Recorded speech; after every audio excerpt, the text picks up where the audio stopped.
Donc l'exercice, j'ai mis, je pense, une copie dans le groupe deuxième année sciences physiques 1 et je mettrai des photos de cette page dans le groupe WhatsApp du même groupe, d'accord?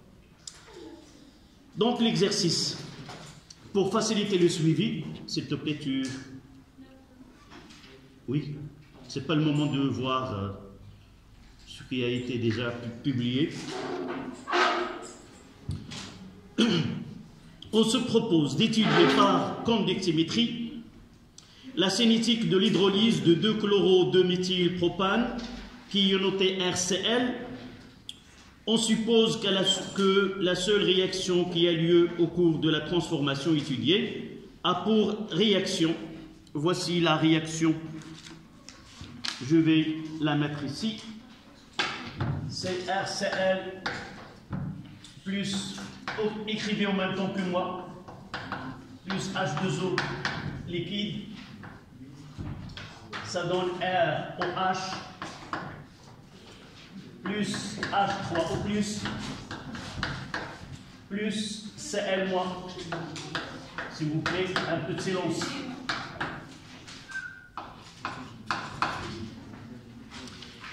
Change de place, les deux. Approchez-y, oui. Venez ici, près de moi, oui. D'accord? Approchez là. Essayez de passer à l'autre table. Mademoiselle, tu prends tes affaires et tu t'approches ici. Non, celle qui est à côté de toi. Et dépêche-toi.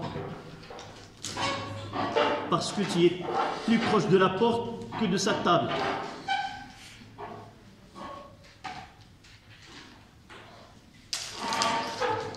Voilà. Tu passes de l'autre côté. Oui, au milieu de la table, plus loin, un petit peu. Voilà.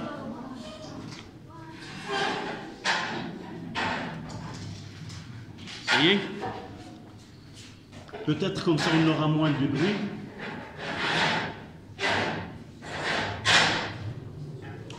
Donc pour nous, cet exercice peut être traité vers la fin du programme et vers la fin on peut étudier ces produits, quel est leur nom et dans quel groupe fonctionnel appartient. Mais pour nous, on ne va pas s'intéresser soit au nom des produits mis en jeu au cours de cette transformation, soit du groupe fonctionnel qui contient chaque produit. D'accord? Donc on commence par, voici l'équation de la réaction. Première partie, c'est le suivi cinétique de la transformation par conductimétrie. La transformation modélisée par la réaction 1 peut être suivie par conductimétrie avec une enceinte thermostatée à la température 40 degrés Celsius. C'est-à-dire, on fait le mélange réactionnel dans une enceinte, dans un appareil.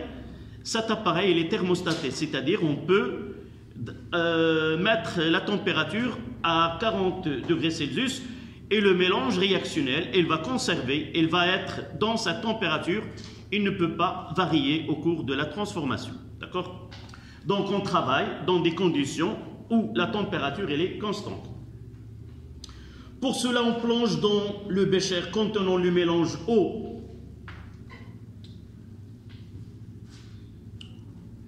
le mélange réactionnel, une cellule conductimétrique préalablement étalonnée, on déclenche le chronomètre à l'instant T où on ajoute le réactif RCl dans le mélange et on mélange la conductivité de la solution à différentes dates.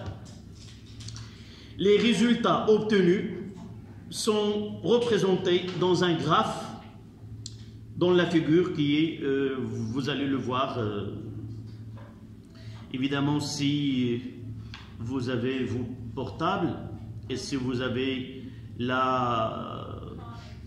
l'Internet, vous pouvez l'utiliser et suivre. Vous avez déjà on peut le suivre directement. Activité suivi temporelle. Oui, là, non, le suivi cinétique. Je vais le mettre...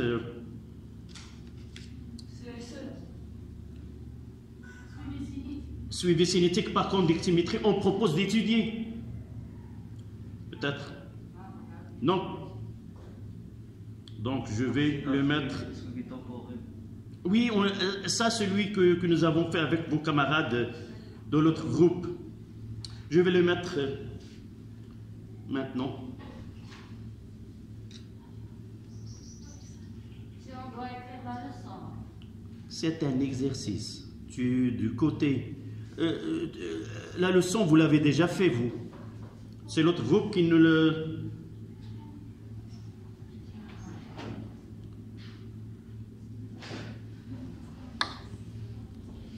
Donc, on va mettre... Donc, maintenant, ceux qui ont la connexion peuvent suivre l'exercice à partir de leur portable. Je continue l'exercice. On considère que l'état final est atteint à partir de la date t est égale à 60 minutes. Comment? À partir de la date t est égale à 60 minutes. De 1. Pourquoi peut-on effectuer un suivi conductimétrique de cette transformation? C'est la première question. Première question. Pourquoi utilise-t-on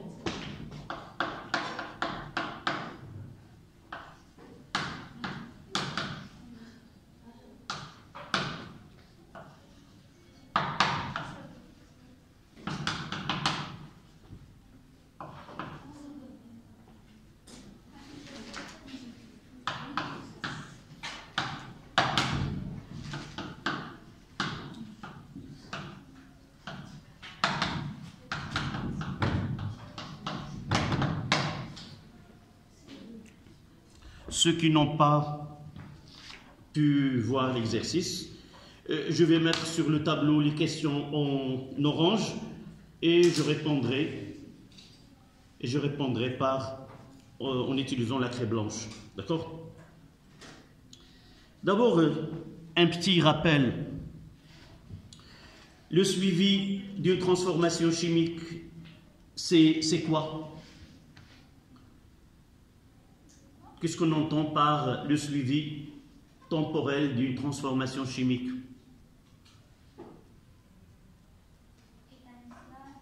Comment? À haute voix.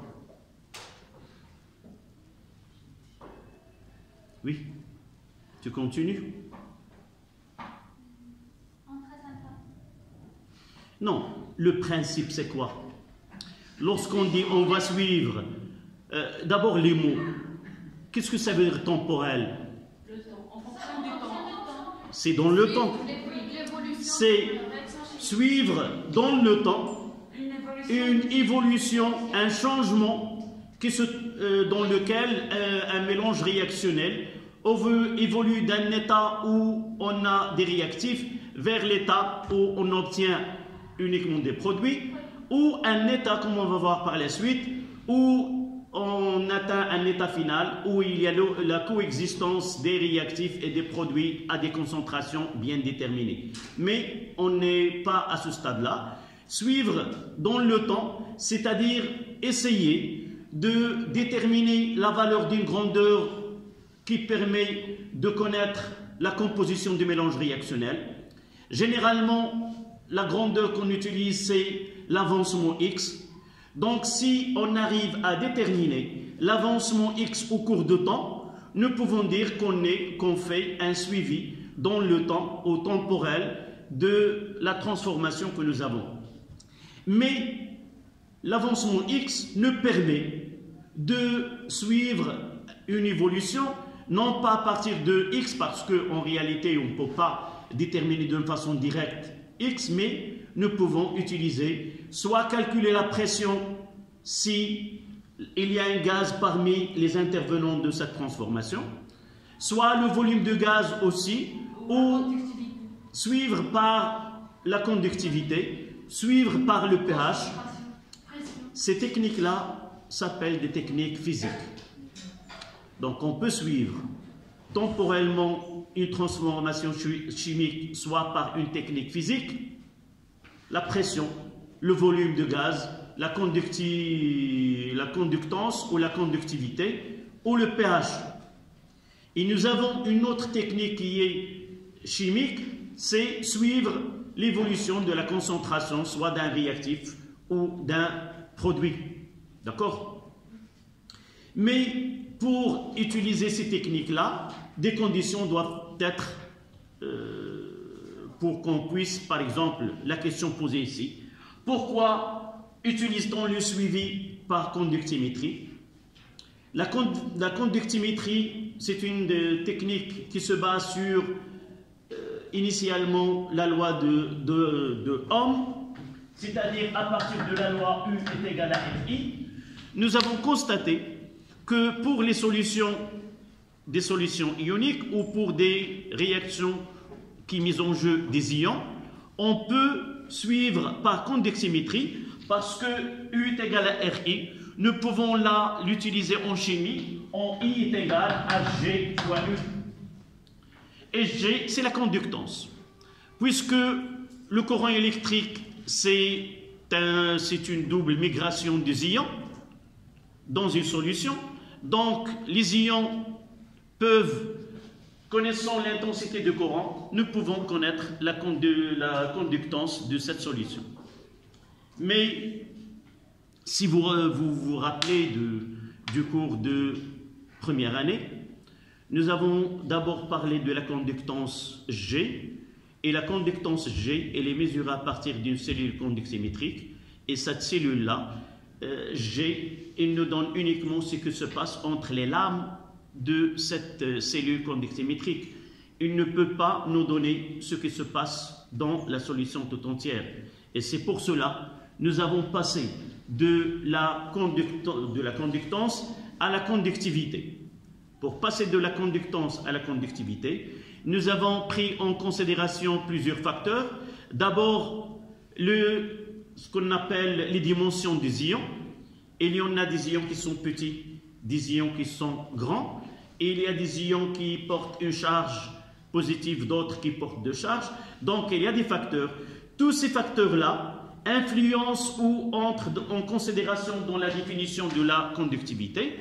Et pour cela, nous avons utilisé que la conductivité est égale à sigma de lambda I fois xi. Et ce lambda I, c'est... Quel est son nom?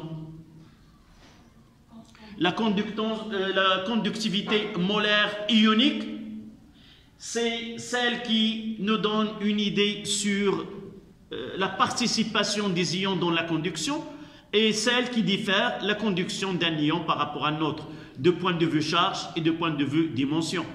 Donc, et là, c'est la concentration effective de l'ion. Une chose qui est très importante pour la conductance. Il s'intéresse à la présence des ions dans une solution, qu'ils participent dans la réaction ou qu'ils ne participent pas. Par la suite, dans certaines réactions, certains ions n'apparaissent pas dans l'équation, mais il faut chercher tous les ions qui sont présents dans les mélanges réactionnels afin de créer l'expression de sigma.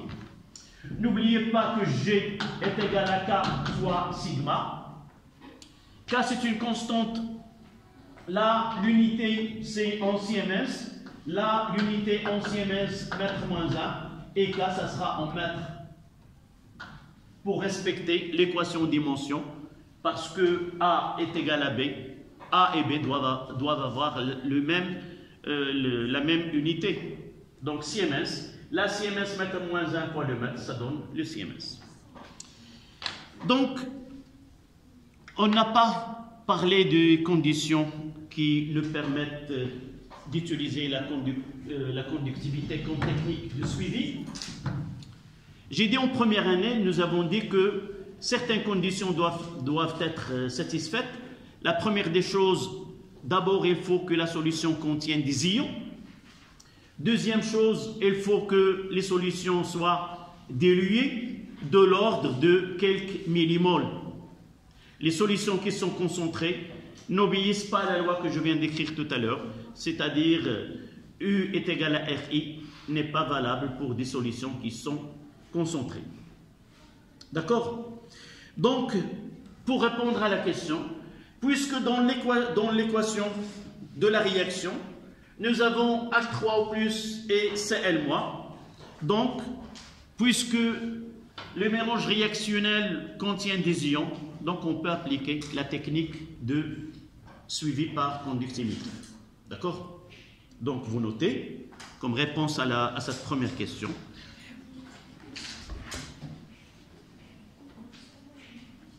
puisque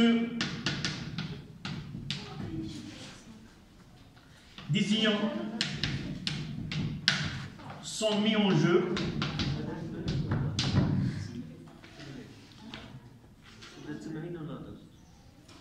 صباح وانا كن شنو فهمتي؟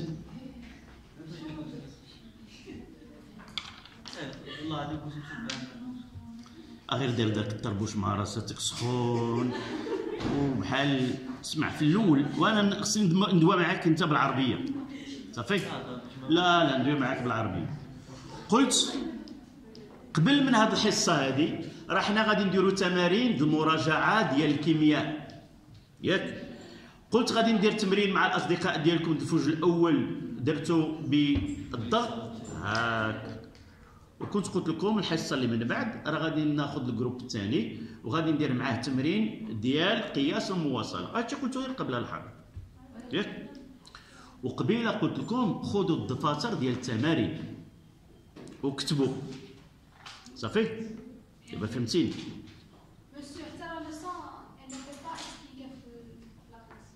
Non, vous l'avez. J'ai dit que après les vacances, chaque groupe, je fais le cours avec un groupe et l'autre groupe doit le suivre. Et par la suite, je ferai, si tu as vu la séance de vos camarades, j'ai fait 1 heure de rappel. Est-ce que tu as vu l'enregistrement de la séance précédente? Comment veux-tu qu'on fasse?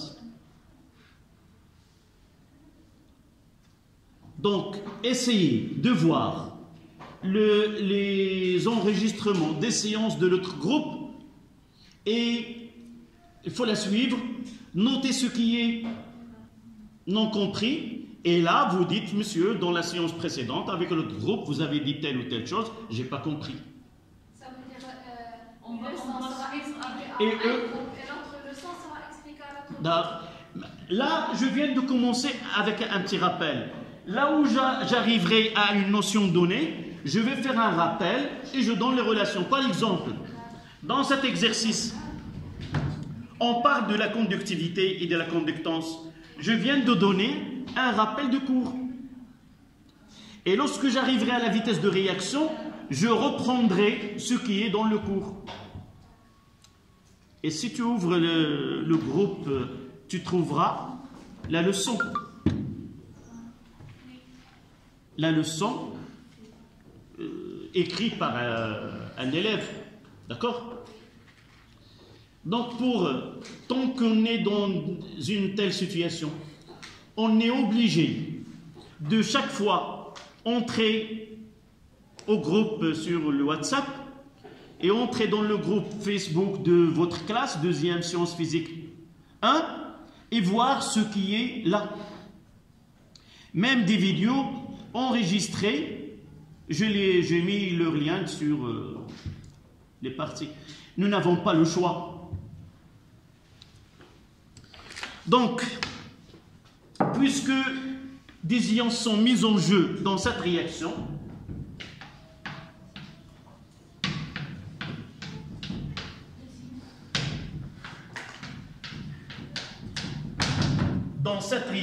on peut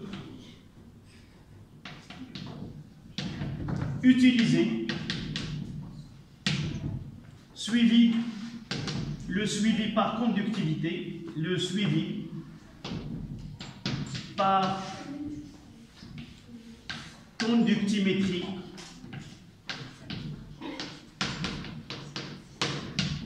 comme technique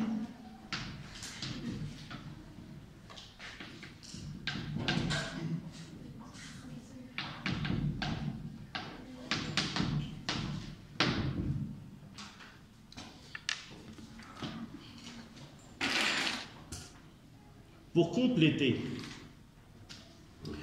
Nous n'avons pas le temps suffisant pour faire plusieurs exercices. C'est pour cela que j'ai dit qu'on fait des exercices avec le premier groupe différent des exercices du deuxième groupe, afin d'avoir une variété d'exercices. Et même lorsque je traite un exercice, je peux parler de ce qu'on peut avoir dans d'autres exercices que celui-ci. Donc, dans un exercice, toujours on parlera de quelle technique de suivi on peut utiliser. D'accord? Par exemple, à part cette équation-là, dans un exercice, on nous donne une équation, ils peuvent nous donner une autre technique de suivi autre que celle utilisée dans cet exercice. Comment je dois donner ces techniques? La première des choses, c'est analyser l'équation de réaction. Qu'est-ce que la nature des composés mis en jeu? S'ils sont des gaz, ou 1 ou 2, je peux utiliser la pression ou le volume. D'accord? Généralement, lorsque je trouve à part l'eau qu'on met liquide, on ne peut pas suivre l'évolution à partir de l'eau, parce que l'eau, généralement, c'est un solvant et on ne peut pas l'utiliser comme composé de suivi. D'accord? Donc, parfois, si je trouve à je peux utiliser une technique chimique. C'est quoi? La quantité de matière des espèces qui sont aqueux ou la concentration, qui est une technique chimique. Donc, imaginez devant vous une équation quelconque. Dans un exercice qu'on propose, comment connaître, comment donner une technique alternative autre que celle proposée dans l'exercice. Vous voyez les produits. D'abord, connaître la technique utilisée pour ne pas la redire une deuxième fois. Vous l'éliminez et vous passez, si la question il est précise, une technique physique, là, quoi? Je dois chercher où? Soit le volume de gaz, soit la pression totale dans l'enceinte étudiée, soit le mélange, soit par conductimétrie. Ça. C'est la question, non? Où? Non. J'ai dit, si on me demande une technique physique, j'ai devant moi, à partir de ce que nous traitons maintenant, le volume de gaz, la pression, le volume et la pression et la conductance ou la conductivité. Le pH, nous ne l'avons pas ici parce qu'on ne traite pas les solutions acide-base. D'accord? C'est la question quelle technique chimique. Il faut voir dans la réaction les espèces qui ont aqueux et dire nous pouvons suivre la quantité de matière ou la concentration de ces espèces-là par quoi? Par dosage. On suit par dosage la quantité de matière et en déduire la concentration au cours de temps. Ne donnez pas la technique. Vous n'êtes pas censé de connaître, par exemple, pour connaître la concentration de ROH qu'on peut former au cours de temps, je dois faire tel ou tel procédé. Vous dites uniquement, je peux suivre par dosage de ROH au cours de temps et déterminer la quantité de matière ou la concentration. D'accord? À partir de là, n'importe quel exercice donné, vous pouvez donner une technique de suivi. D'accord? La question de 2. la courbe d'évolution temporelle, l'avancement dans la courbe où il y a, je vais mettre ici, comme j'ai dit tout à l'heure, si vous avez pu voir la feuille, vous pouvez voir cette courbe-là. La voici. Je vais la tracer d'une façon comme ça. Là, c'est sigma en Siemens mètre moins 1. Là, c'est 7,76. Et nous avons des valeurs ici. Là, c'est le temps en minutes. Et à partir de 60, nous avons ce schéma-là. D'accord? La première, la question de 1. Pourquoi peut-on effectuer, nous avons dit de 2, l'expression l'éther de sigma. Sigma est égal à somme des lambda i xi.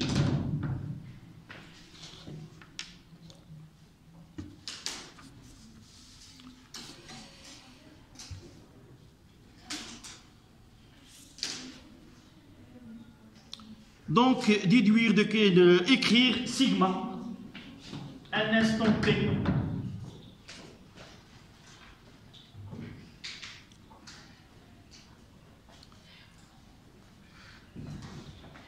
Écrire sigma en fonction du temps en utilisant le tableau descriptif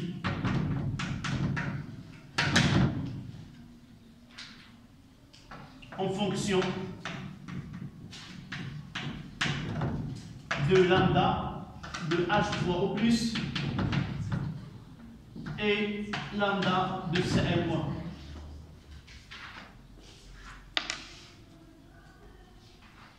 Mademoiselle, tu écris? Oui. Est-ce que tu écris? Montre-moi.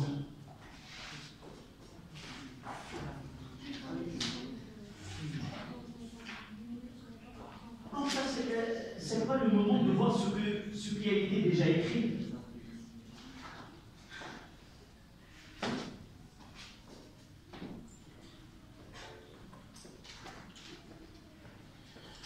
Donc la deuxième question, une demande d'écrire l'expression de la conductivité du mélange réactionnel et l'exprimer en fonction de lambda de H3 au plus et lambda de Cl- et x, l'avancement de la réaction.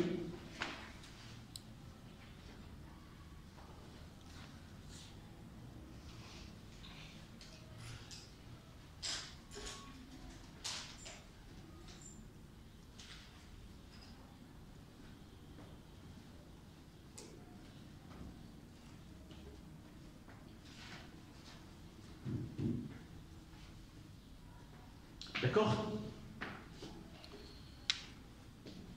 Voici l'équation. On va essayer de dresser le tableau descriptif de cette transformation.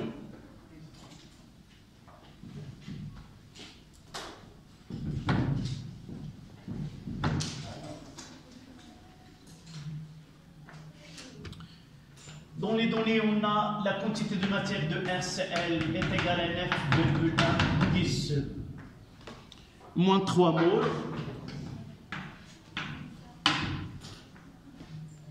Ça, c'est la quantité de matière qu'on va utiliser.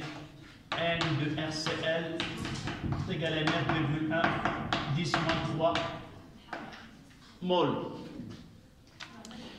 Et vous voyez que l'unité de la quantité de matière, elle est en millimoles, c'est 9,1 millimoles.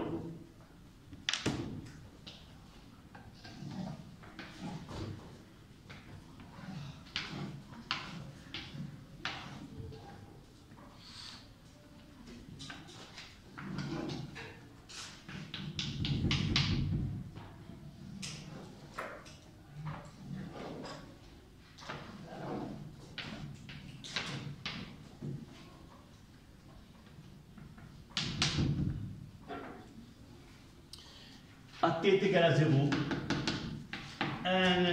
où l'état initial, l'état intermédiaire et l'état maximal ou final. Dans cette partie de cours, on ne différencie pas généralement entre l'état final et l'état maximal, mais en réalité, ce qu'on va traiter par la suite, ce n'est pas toutes les réactions. Lorsqu'il atteindra ces réactions atteignent sa fin, ça sera l'état maximal. C'est ce qu'on va étudier par la suite. Donc, comment je vais remplir l'état initial? Nous avons la quantité de matière qui est donnée. C'est 9,1 10 moins 3. L'eau. Quand est-ce qu'on utilise, on écrira dans la case de l'eau en excès.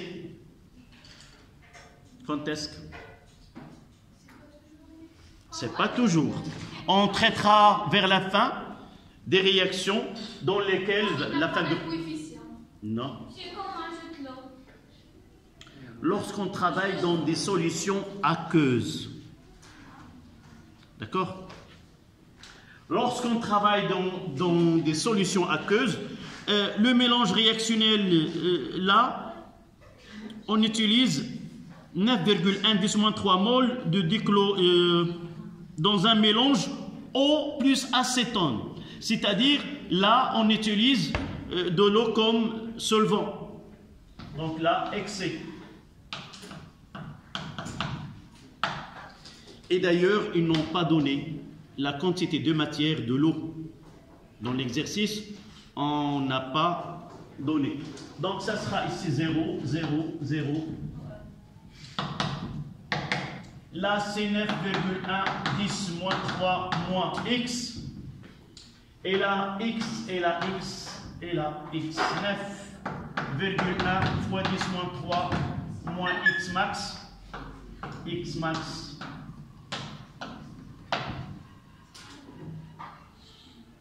Oui. Pas bien compris quand on trouve l'eau n'est pas en excès. Oui, parce que nous n'avons pas traité des cas comme ça. En réalité, l'année dernière, si nous avons bien terminé notre programme de première année, on parlera vers la fin de l'estérification et l'hydrolyse.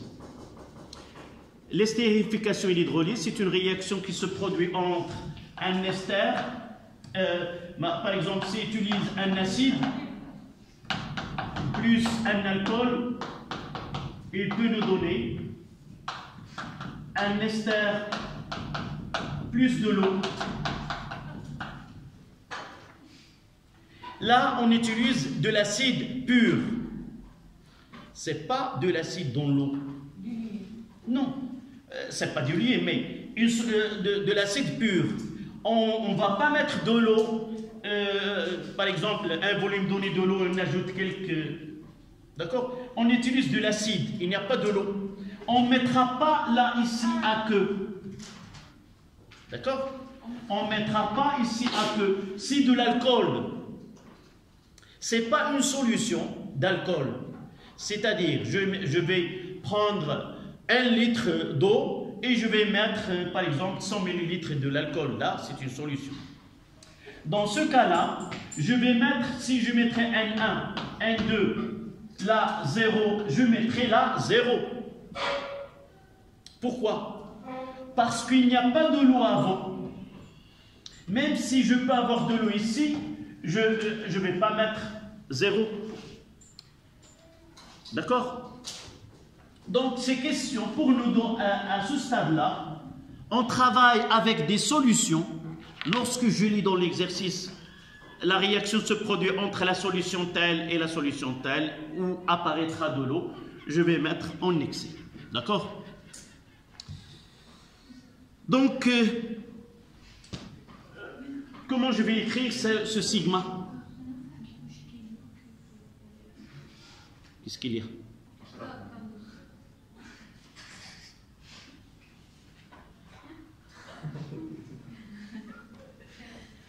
Donc, donnez-moi l'expression du sigma est égal à quoi?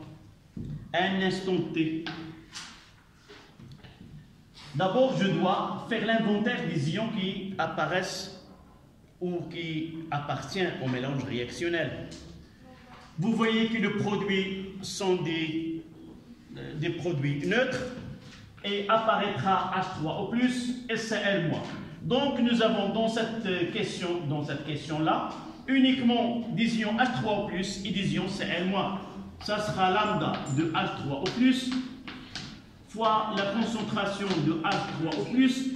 Si je mettrais un instant T, c'est la concentration en instant T, plus lambda de Cl- fois la concentration de Cl- à un instant T. D'accord? J'ai fait exprès la T pour aller où dans notre lecture? Pour aller là. Donc, ça, l'intérêt de ce tableau, on va le trouver ici. À quoi est égale la concentration de H3O+ à un instant T? C'est quoi la définition de la concentration? C'est la quantité de matière sur le volume. Le volume utilisé, le volume de la solution. C'est N de H3O+ sur V. Dans cet exercice, ils nous ont donné que V est égal à 50 ml. À un instant T. Pourquoi je dois mettre en tête l'instant T?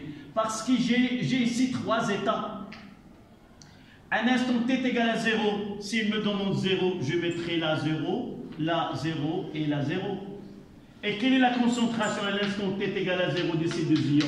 Elle est nulle. Donc la conductivité à l'instant T est égale à 0, elle est nulle. Et vous voyez ici qu'elle part de 0. Oui. Dans la conductivité, on n'a pas ajouté ROH. Qu'est-ce que nous avons dit tout à l'heure? Tu relis la réponse de la question. Quand est-ce qu'on utilise la technique, le suivi par conductimétrie? Ton cahier, c'est pas... Écrire la conductivité en utilisant Non, la question avant celle-là. puisqu'on a deux ions. Pourquoi, la question était pourquoi utilise-t-on le suivi par conductimétrie dans ce cas? Tu as écrit la réponse. Oui, c'était la première question. Lis-nous ce que tu as écrit. La première question. Oui. Pourquoi utilise-t-on le suivi par... Oui, la réponse. Lis la réponse. Puisque des ions sont mis en jeu dans cette réaction, on utilise le suivi par conductimétrie comme technique. Voilà. Qu'est-ce que tu as compris de cette phrase?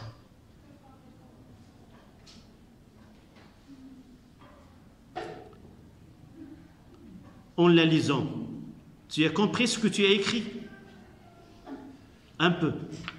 Dites-nous un peu.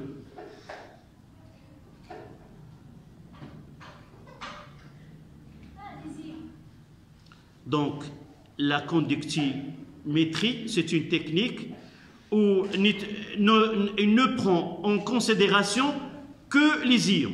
Et tout à l'heure, lorsque j'ai écrit cette expression, j'ai dit que la concentration des ions, essaie de suivre.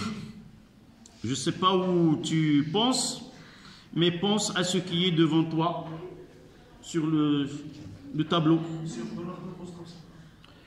احنا جلسنا زعما راك درتي مني دخلتي تبارك الله عليك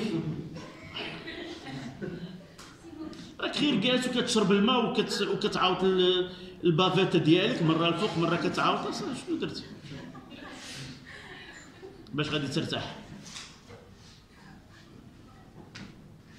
Donc N, la quantité de matière de H3O+, on la trouvera où? Je dois avoir H3O+, arrivé à l'instant T. C'est quoi? C'est X. Donc ça sera CX sur V. Et je vais mettre la concentration de Cl- à l'instant T. J'ai T, voilà, et H aussi, c'est X sur V. Pourquoi j'ai utilisé le même V? Parce que tous les ions se trouvent dans le même volume qui est V, le volume de la solution. Il est noté dans cet exercice par, par V. Donc sigma, ça sera est égal à lambda de H3 au plus fois X sur V plus lambda, je remplace, de CL moins fois X sur V et écrire l'expression finale, ça sera sigma est égal à lambda de H3 au plus lambda de CL moins, le tout fois X sur V. Voilà l'expression de la conductivité de la solution.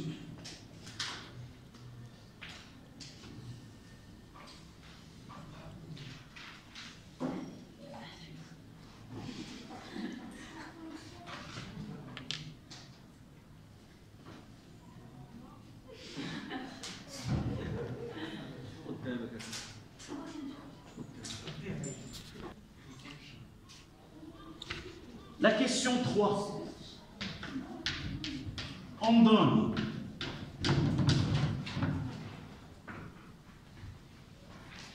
la vitesse volumique de réaction V est égale à 1 sur grand V d de X sur D. Celle-là, soit qu'on donne cette expression, soit qu'on vous demande d'écrire l'expression de la vitesse volumique de la réaction. C'est-à-dire, je dois connaître cette expression et l'écrire une fois qu'on me demande. Parfois, elles peuvent être données dans l'exercice. C'est-à-dire, je peux trouver dans le contrôle continu prochain la question, donner l'expression de la vitesse volumique de réaction et en déduire son expression en fonction de, par exemple, sigma et les données de problème. Et ça sera la question 3. Mais dans cet exercice, on a donné cette expression. Donc la question c'est exprimer V en fonction de sigma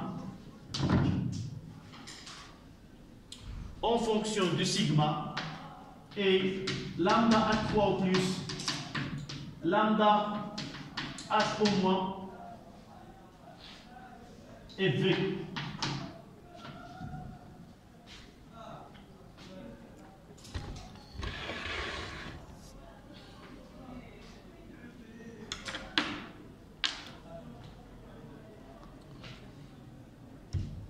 Mais avant de répondre à cette question, on va revenir au cours et voir les types d'exercices qu'on peut rencontrer.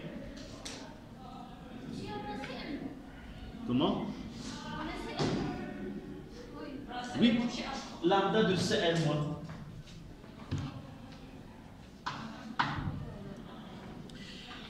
Là, c'est la deuxième partie de l'exercice.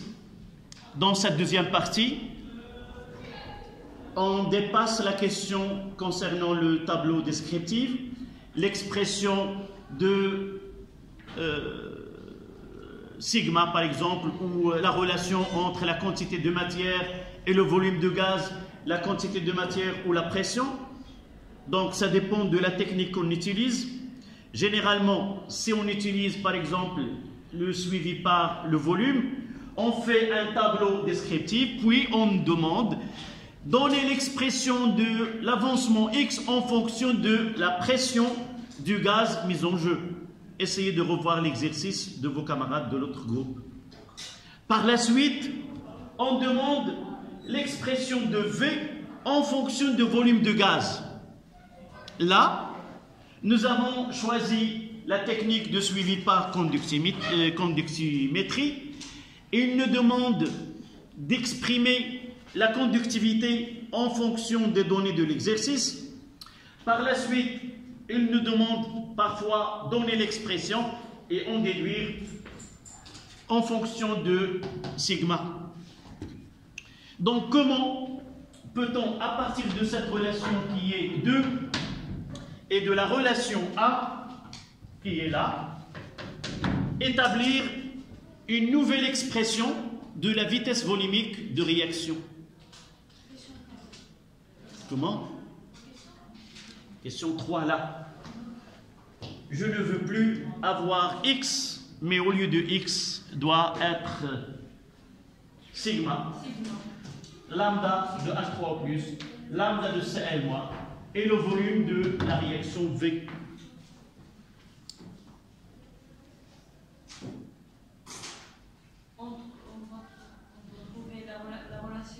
Nous avons déjà la relation entre sigma et X. Qu'est-ce qu'on va... On ne sait pas, on remplace, on fait quoi? Qu'est-ce que j'ai ici? J'ai une dérivée. Donc, je peux prendre la dérivée de la relation A. Donc, la dérivée de 1 nous donne quoi? Si je fais la dérivée de cette relation-là, par rapport au temps, donc d de sigma sur dt, vous savez la signification de ce... C'est la dérivée par rapport aux variables qui est t. En mathématiques, si j'ai A est égal à B, la dérivée de A est égale à la dérivée de B. D'accord? Donc la sigma et la x, vous constatez que lambda de H3 au plus et lambda de Cl moins et V sont des valeurs constantes.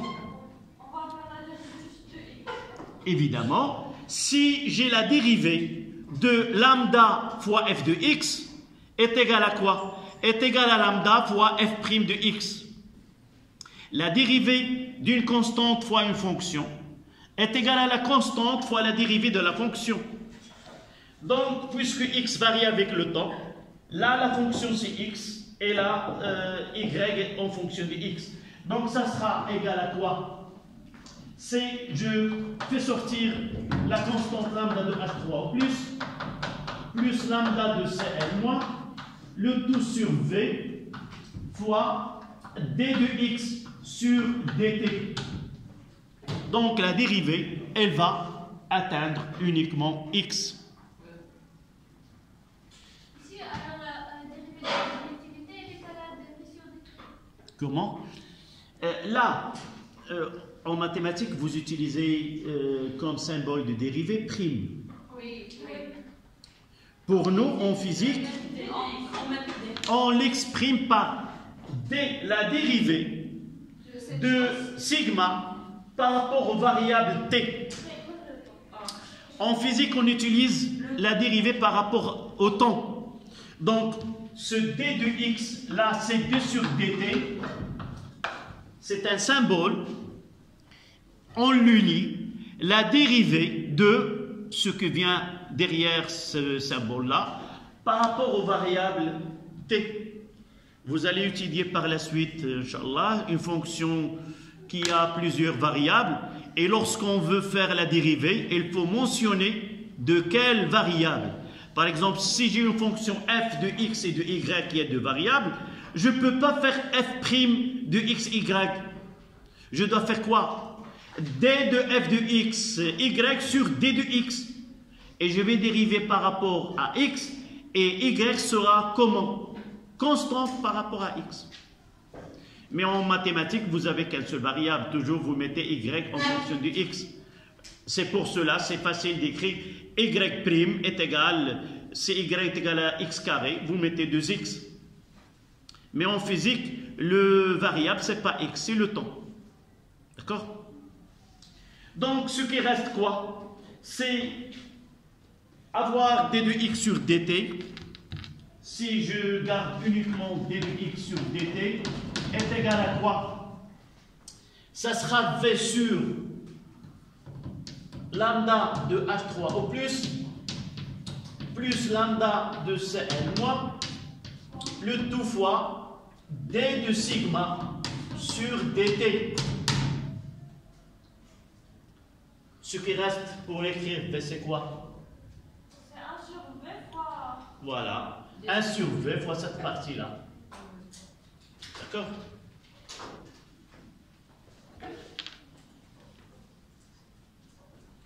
Donc, en remplaçant,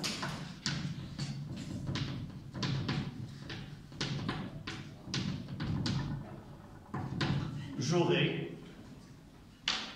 V de la vitesse volumique de réaction.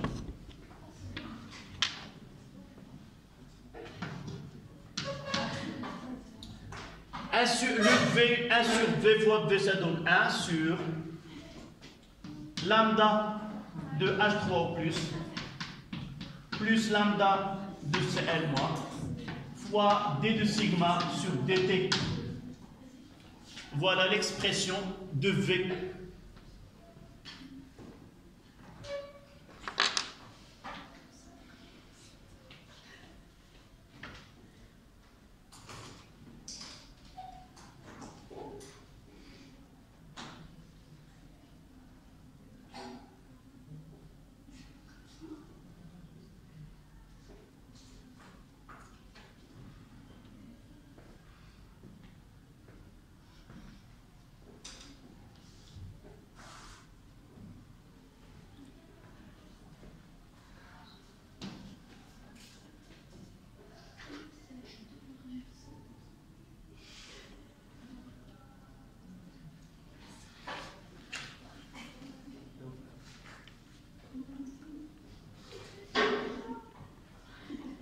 Ça y est?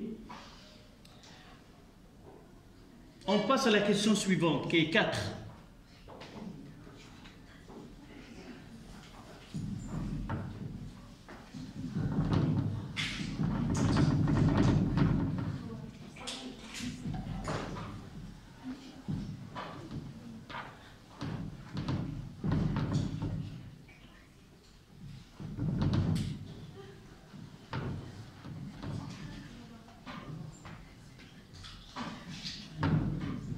Ça y est?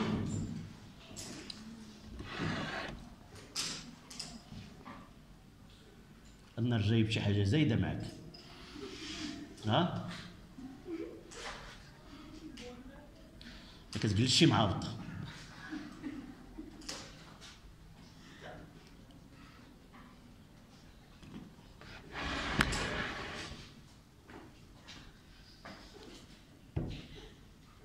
Question 4.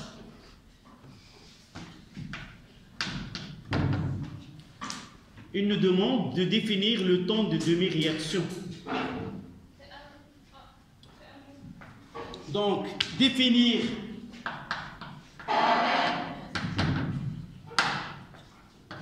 le T1 demi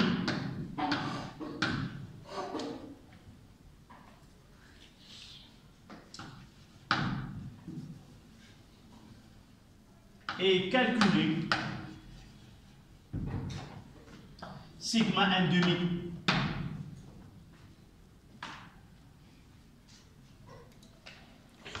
Je rappelle le schéma.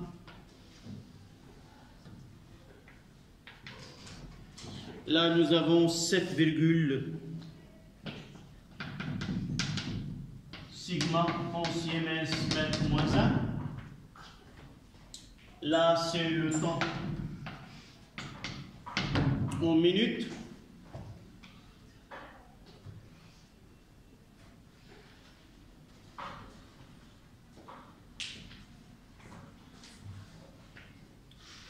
Donc, quelle est la définition de ce temps de demi-réaction?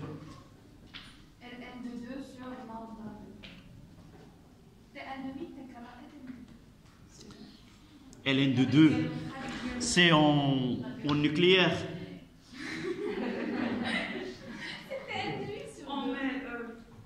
C'est T sur 2. Définir, c'est donner la définition. La définition, ça sera une phrase. D'abord, c'est le temps nécessaire pour que l'avancement soit c'est le temps nécessaire pour que l'avancement soit égal à la moitié de sa valeur finale. Donc on le note. On définit le temps de demi-réaction.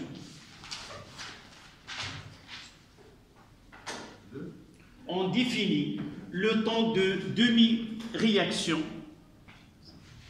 noté 1,5, T1,5. On définit le temps de demi-réaction, noté T1,5. Ta réponse, elle est juste dans le cas où, en chimie, nous n'avons pas étudié la relation mathématique que dans la concentration en fonction de temps. Dans certaines réactions, la concentration, la diminution de la concentration d'un réactif, elle suit une loi exponentielle. Aussi, dans certaines réactions aux transformations chimiques, on peut trouver que la concentration du X est égale à la concentration du X0 exponentielle moins 4T. Et évidemment, avec cette expression, on peut dire que le T1,5 est là, sauf nous n'avons pas lambda, mais nous avons une constante de réaction qui est K. D'accord? Ça, c'est autre chose. Donc, 2 points. Et le temps nécessaire,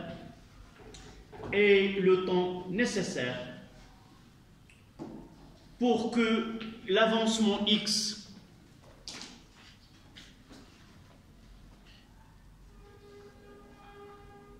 soit égal à la moitié, soit pour que l'avancement X soit égal à la moitié de sa valeur finale. C'est-à-dire AT est égal à T1,5. Nous avons X1,5 est égal à X final sur 2. Donc on s'arrêtera pour discuter ceci et un petit rappel du cours. Donc, la première des choses, il faut connaître la définition exacte. Je ne peux pas lire une définition autre que celle que vous avez notée, que vous venez de noter. Une expression doit être correcte. On parlera de temps 1,5, T1,5. C'est le temps nécessaire pour que l'avancement X soit égal à la moitié de sa valeur finale. Donc ce temps de demi-réaction, ne pensez pas que pour avoir le temps de réaction totale, il suffit de multiplier T1,5 par 2. Là, cette proposition n'est pas correcte. Parfois, il nous donne comme proposition le temps de réaction est égal à 2 fois T1,5. Juste au faux. Vous dites non, pourquoi? Parce que la loi que vous venez de voir tout à l'heure, ce n'est pas une loi qui est... Il n'y a pas une relation de proportionnalité entre les deux grandeurs. D'accord? Donc, là, nous avons X final. Pratiquement, la question qui viendra par la suite, en déduire sigma 1,5.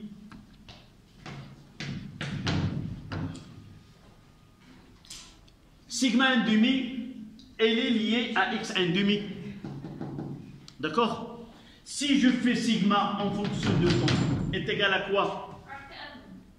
Nous avons là, je l'ai effacé, ça sera lambda de H3 au plus lambda de Cl- fois X sur V. D'accord? Sigma final est égal à quoi? Oui, donnez-moi l'expression du sigma final. X max sur... C'est X final. Voilà, j'ai l'expression. Il suffit de mettre ces lambda de H3 au plus lambda de Cl- fois x final sur v. Monsieur, mais dans le tableau, on a mis x mat. Ça veut dire qu'on va... Non, le tableau, nous l'avons utilisé pour écrire l'expression de sigma en fonction du temps. S'il nous donne x max, c'est autre chose. On parlera tout à l'heure quelle est la différence de x final et x max. On parlera par la suite. Donc si j'utilise sigma 1,5, ça sera quoi? Je vais, c'est lambda de H3 au plus lambda de CL fois x final sur 2, le tout sur V. Ça veut dire quoi? Ça veut dire 1,5 fois quoi? Ce qui reste, c'est quoi? X, 1,5, c'est x final. Est-ce que vous êtes d'accord? Donc, dans ce cas-là, sigma 1,5 est égal à sigma final sur 2.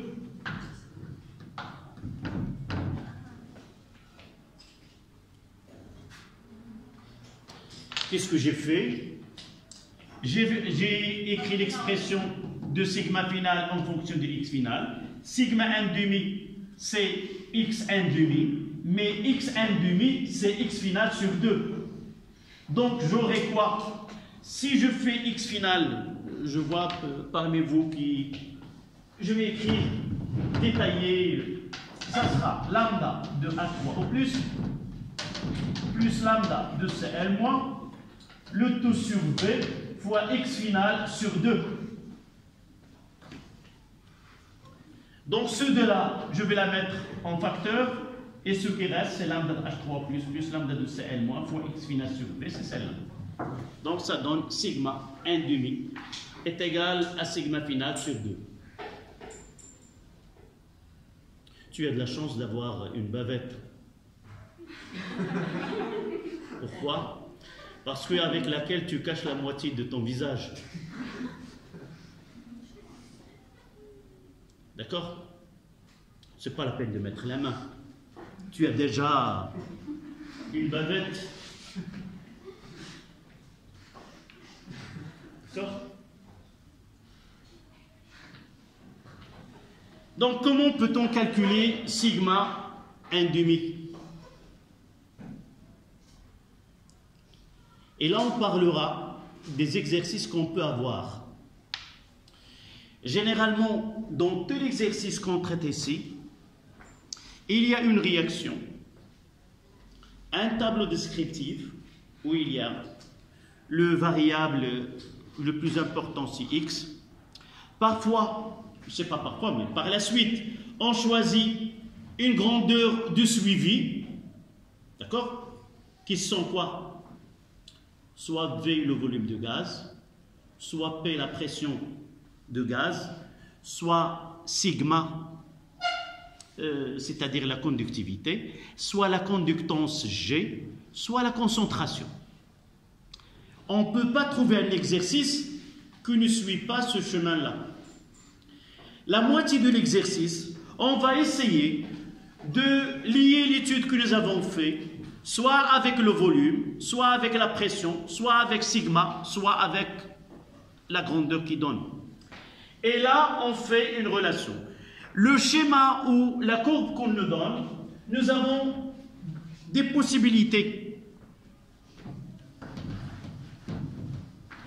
Si vous essayez d'analyser les courbes qu'on obtient, parfois, on donne des courbes comme ça.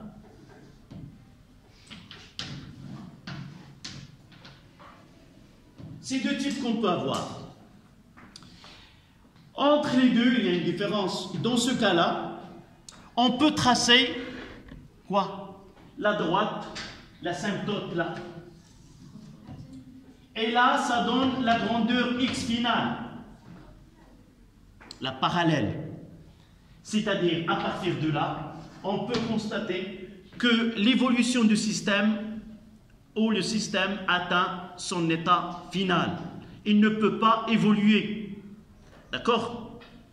Dans ce cas-là, on ne sait pas l'état final.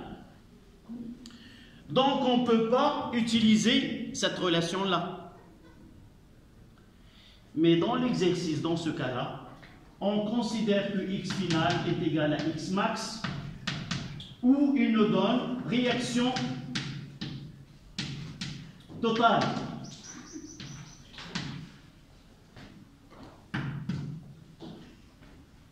D'accord? Et par la suite, je ne peux pas connaître la valeur x finale. Dans ce cas-là, comment je vais essayer d'arriver à x finale sur 2? Dites-moi, comment faire apparaître, comment?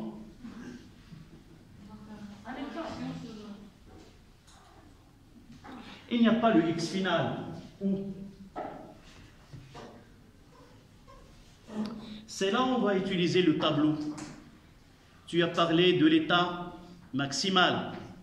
Tu as parlé de l'état maximal. L'état maximal, nous pouvons déterminer x max d'une façon théorique. Mettre dans ce cas-là, x max c'est combien? 9,1 10 moins 3 moins x max est égal à 0. Donc x max est égal à 9,1 10 moins 3. D'accord? Et si je remplace x final par x max, j'aurai x final sur 2 est égal à x max sur 2. C'est-à-dire 9 divisé par 2, j'aurai là c'est 9, mais j'ai ici 4,5, 10 moins 3. Même si il n'est pas sur la courbe, 4,5 il se trouve là. Et je fais la projection, les coordonnées de ce point-là, x final sur 2 ou x max sur 2, et là c'était 1,5. Dans ce